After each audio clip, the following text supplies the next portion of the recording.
Assalamualaikum warahmatullahi wabarakatuh. Pertama-tama perkenalkan, nama saya Muhammad Syarih Ramadan, SHMH. Saya merupakan salah satu dosen pengampu dari mata kuliah Hukum Kesehatan di semester ini, tepatnya di semester 5. Selanjutnya, mengenai rencana pembelajaran semester kita. Sebagaimana saya jelaskan di awal bahwa di pertemuan pertama saya akan menjelaskan dulu RPS dan juga kontrak kuliahnya seperti apa. Oleh karena itu saya akan menjelaskan bahwa di pertemuan kedua nanti atau di pertemuan minggu depan kita akan membahas masalah konsep kesehatan dan konsep seperti apa. Tentu karena ini berkaitan dengan hukum, kita akan menjelaskan atau berdiskusi kesehatan dan konsep keperawatan ini dari aspek-aspek hukumnya seperti apa. Dan selanjutnya di pertemuan ketiga saudara-saudara sekalian, kita juga akan membahas masalah perjanjian terapeutik.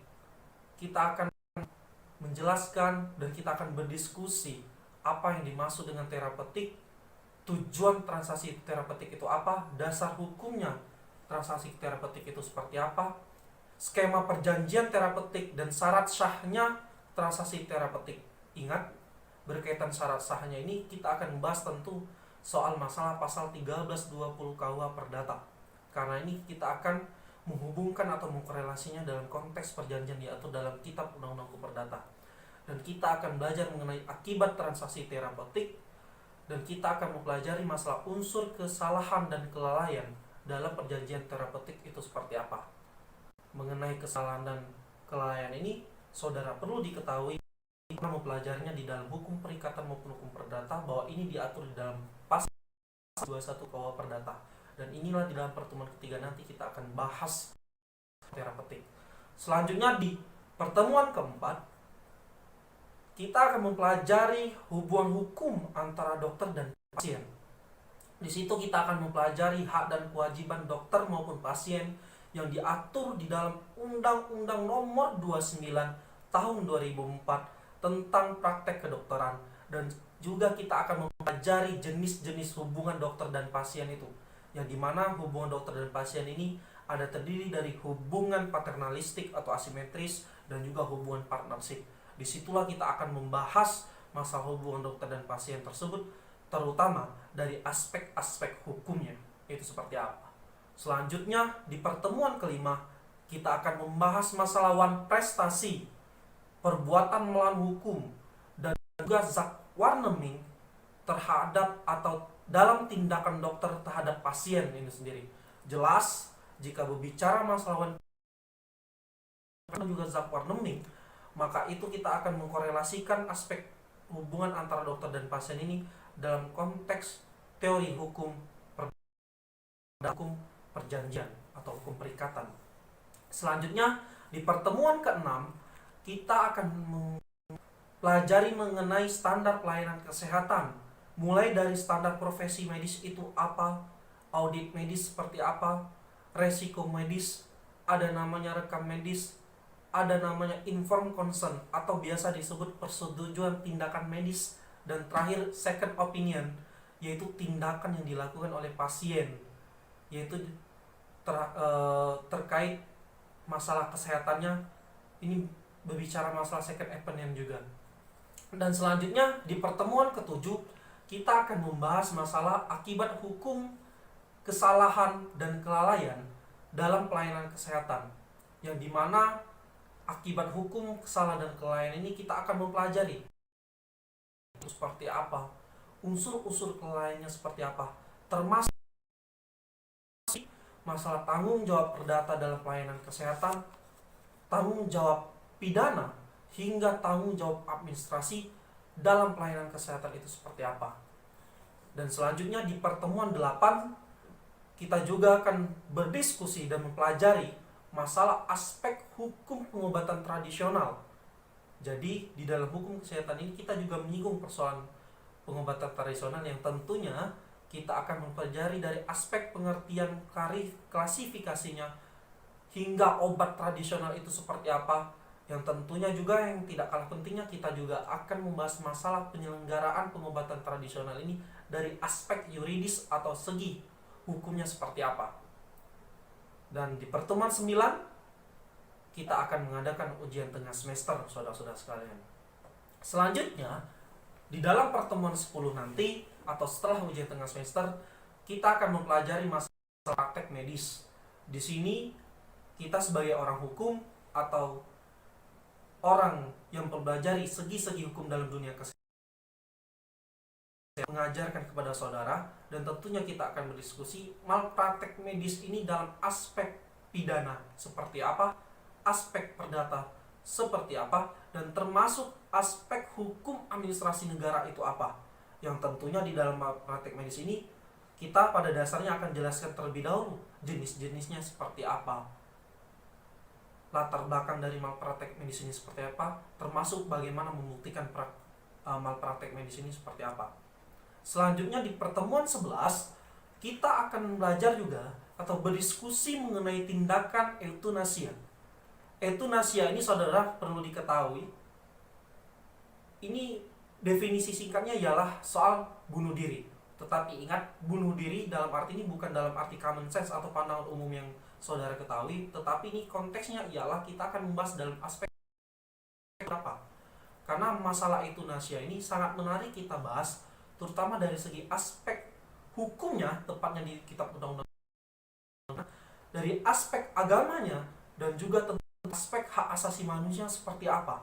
Karena materi ini layak untuk dimasukkan dalam mata hukum kesehatan, maka persoalan euthanasia ini ada persoalan isu yang kontroversial, yang dimana masih dipenuhi pro dan kontra terhadap di dunia hukum kesehatan di Indonesia maupun internasional.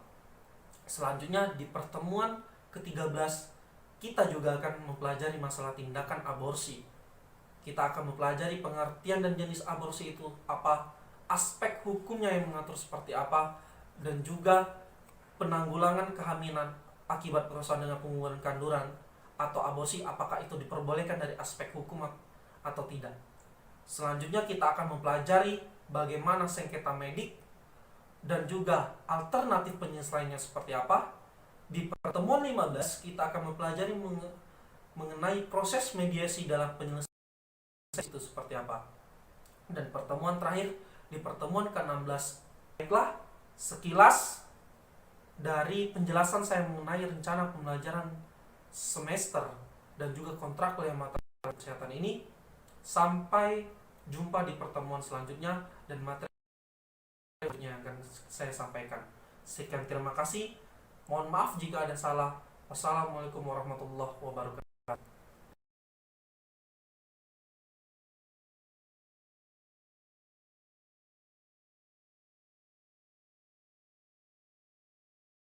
Assalamualaikum warahmatullahi wabarakatuh. Saudara-saudara sekalian, mari kita melanjutkan materi perkuliahan kita, yaitu terkait hukum kesehatan pada hari ini.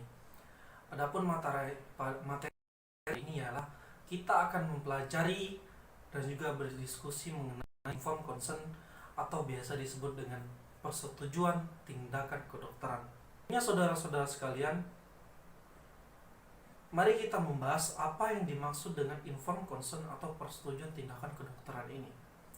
Persetujuan tindakan kedokteran ini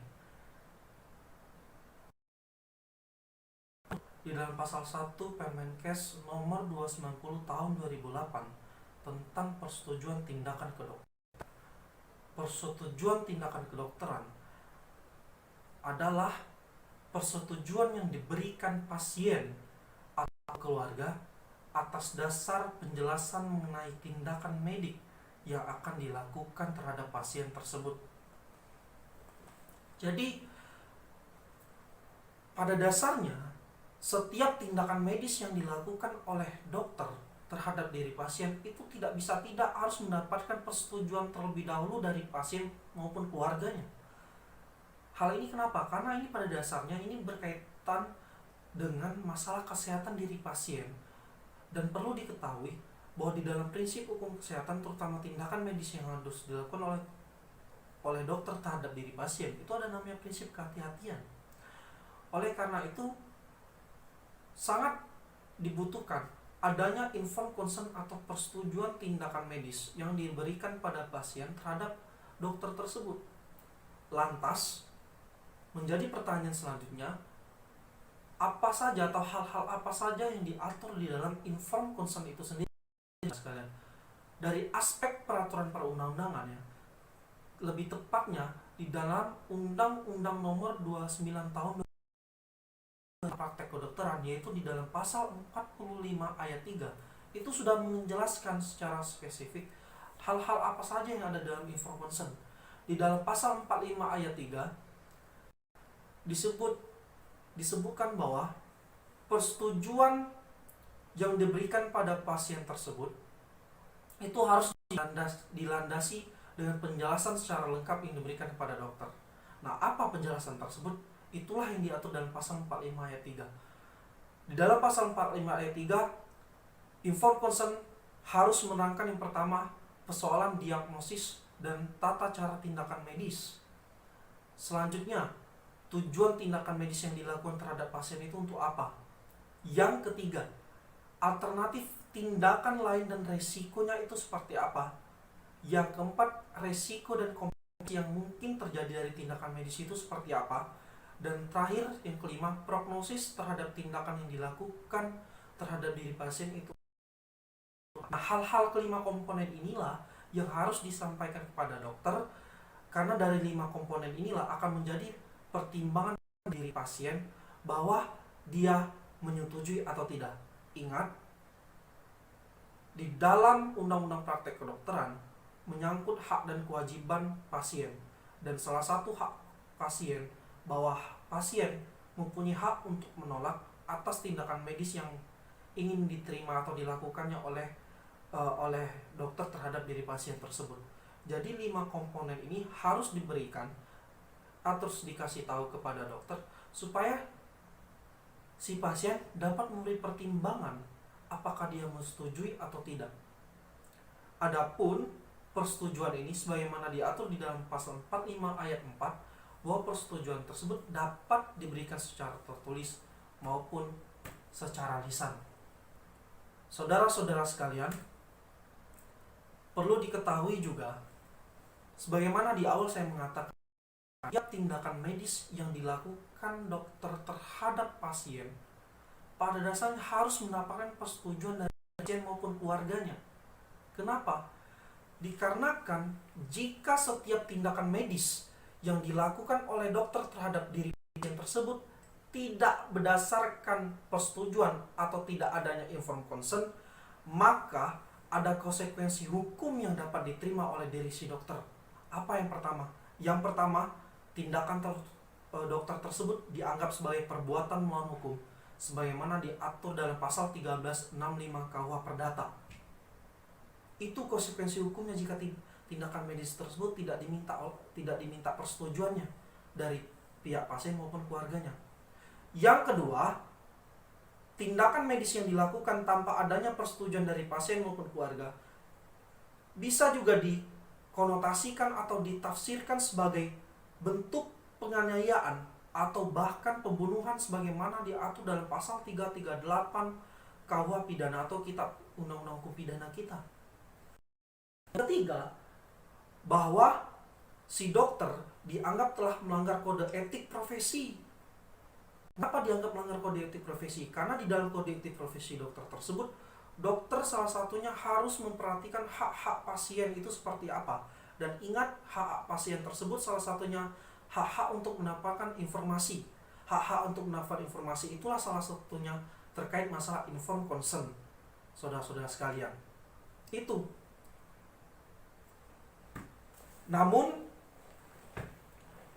pada dasarnya atau secara landasan fundamentalnya, landasan yang mendasari, saya mengatakan bahwa tindakan medis dari si dokter itu harus mendapatkan persetujuan dari si pasien. Namun ada hal-hal tertentu yang dapat dikecualikan, saudara-saudara sekalian. Dapat dikecualikan, salah satu teorinya yang terkenal, teori pengecualian informed consent itu ialah teori Zakwarneming, perbuatan sukarela, pasal 1354 KUH Perdata, bahwa tindakan dokter terhadap mengingat pasien tersebut dalam kondisi gawat darurat, oleh karena itu harus segera melakukan pertolongan tindakan medis. Jadi tanpa harus ada mendapatkan persetujuan, tapi mengingat pasal 1354 tersebut, dokter dapat langsung saja melaksanakan tindakan medis. Intinya apa? Bahwa teori pengecualian informed consent ini digunakan pada saat atau dalam suatu kondisi pasien dalam keadaan gawat. Inilah yang dapat diterapkan dalam teori Zak-Wahrneming, yaitu teori pengecualian mengenai informed consent tersebut. Sekian dari kuliah saja. Sekian, terima kasih. Wassalamualaikum warahmatullahi wabarakatuh.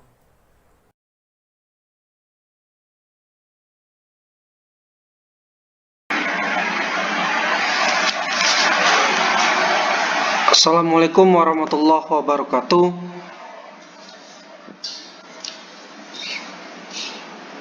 Pada hari ini kita akan melanjutkan materi kuliah kita, yaitu materi hukum kesehatan, yang dimana materi hukum kesehatan pada hari ini kita akan membahas persoalan perjanjian terapeutik. Sebelumnya saudara-saudara, untuk mengetahui apa saja atau hal-hal yang terkait mengenai perjanjian terapeutik atau terapeutik ini seperti apa, bahwa perjanjian dalam konsep pelayanan kesehatan dalam perspektif hukum perdata, menurut Hermin Hadiati, pelayanan kesehatan yang diberikan oleh tenaga kesehatan terhadap pasien itu merupakan perjanjian terapeutik. Apa yang dimaksud dengan terapeutik? Terapeutik adalah upaya kesehatan yang terrealisasi setelah adanya transaksi atau perjanjian, atau dalam bahasa Belandanya di dalam kitab Undang-Undang Hukum Perdata disebut dengan verbintenis, antara pihak tenaga kesehatan dengan pasien. Jika kita membahas atau membicarakan persoalan perjanjian terapeutik, saudara-saudara sekalian, maka perjanjian terapeutik ini tidak dapat dipisahkan dengan konsep syarat sahnya perjanjian dalam pasal 1320 KUH Perdata atau Kitab Undang-Undang Perdata yang juga diberlakukan di dalam perjanjian terapeutik itu sendiri. Karena ini berkaitan dengan perjanjian pada umumnya, maka dari itu syarat-syarat sah perjanjian di dalam pasal 1320 KUH Perdata itu juga harus diterapkan di dalam perjanjian terapeutik. Lantas, apa saja syarat sahnya dari perjanjian terapeutik ini?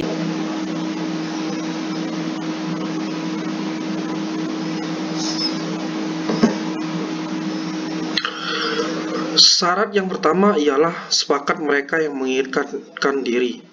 Suatu perjanjian terapeutik dikatakan sah bila ada kesepakatan dari para pihak. Hal ini berarti harus ada kemauan bebas dari kedua belah pihak, dalam hal ini pihak tenaga kesehatan atau dokter dan juga pihak si pasien untuk mengikatkan diri, yang dimana perjanjian yang dibuat tidak boleh mengandung unsur khilafan, paksaan, atau penipuan. Apabila kehendak dalam membuat suatu kesepakatan tersebut mengandung unsur khilafan, paksaan, atau penipuan, sebagaimana diatur di dalam pasal 1321 KUH Perdata, kesepakatan tersebut dianggap tidak mempunyai kekuatan hukum yang tetap. Dan selanjutnya, di syarat sah yang kedua, kecakapan untuk membuat suatu perjanjian. Para pihak harus mempunyai kecakapan dalam membuat atau melakukan perbuatan hukum, karena perjanjian itu menimbulkan perikatan yang dimana perikatan ini akan melahirkan hak dan kewajiban bagi para pihak. Apabila para pihak atau salah satu pihak termasuk orang-orang yang tidak cakap melakukan perbuatan hukum, maka orang tersebut tidak dapat memenuhi hak dan kewajibannya dengan baik sehingga mengakibatkan tujuan perjanjian tidak tercapai. Poin yang ketiga atau syarat sah yang ketiga ialah suatu hal tertentu. Hal tertentu atau objek perjanjian terapeutik ini jika dikaitkan dengan perjanjian terapeutik dapat berupa: 1. Upaya penyembuhan pasien.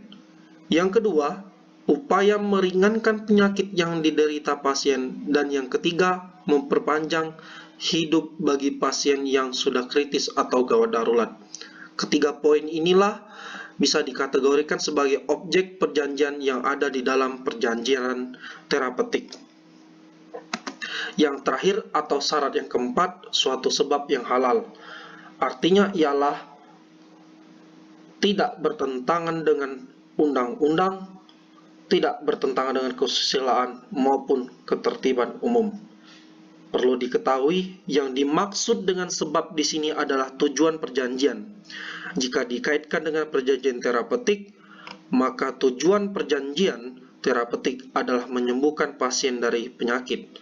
Tujuan ini seyogyanya dijalankan dengan landasan tidak bertentangan dengan undang-undang, kesusilaan, dan ketertiban umum. Perlu diketahui saudara-saudara, bahwa syarat adanya kesepakatan dan kecakapan ini yang diatur atau tepatnya di dalam syarat pertama dan kedua ini disebut dengan syarat subjektif. Artinya ialah syarat yang harus dipenuhi oleh para pihak yang membuat perikatan. Apabila salah satu atau keduanya tidak dipenuhi, maka syarat tersebut dianggap dapat dibatalkan. Dalam hal ini dapat dibatalkan oleh hakim. Sedangkan untuk syarat yang ketiga dan keempat, itu dikenal dengan syarat objektif dalam perjanjian. Artinya syarat objektif dalam perjanjian ini, apabila syarat tersebut tidak dipenuhi, maka perjanjian batal demi hukum. Artinya, perjanjian terapeutik yang dibuat oleh kedua belah pihak, dalam hal ini dokter maupun pasien, dianggap tidak pernah ada atau tidak sah secara aspek yuridis. Saja berkata seperti itu. Ada alasan kenapa undang-undang pasal tersebut dibuat seperti itu. Kenapa? Karena memang yang namanya sembuh atau mati atau meninggal itu hal-hal yang memang sudah di luar kuasa dia. Tapi memang benar itu dapat dipelajari, dapat dilakukan upaya tindakan. Tetapi kalau sudah sampai ke masalah hasil atau tujuan akhir, dokter tidak bisa menjamin atau menjanjikan itu. Nah, ini yang kata Bapak harus diubah paradigma dari diri pasien. Makanya kalian jangan heran. Saya pernah nemui kasus loh, ini cerita teman, fakta yang terjadi. Ada orang yang sudah berobat di mana-mana masih meninggal. Dan ada orang lain, dia itu sudah divonis punya stadium 4, kanker, kanker stadium 4, kalau yang namanya stadium 4 pasti kalian tahu. Itu harapannya sangat-sangat kecil sekali. Tetapi, nah ini berbicara teologis.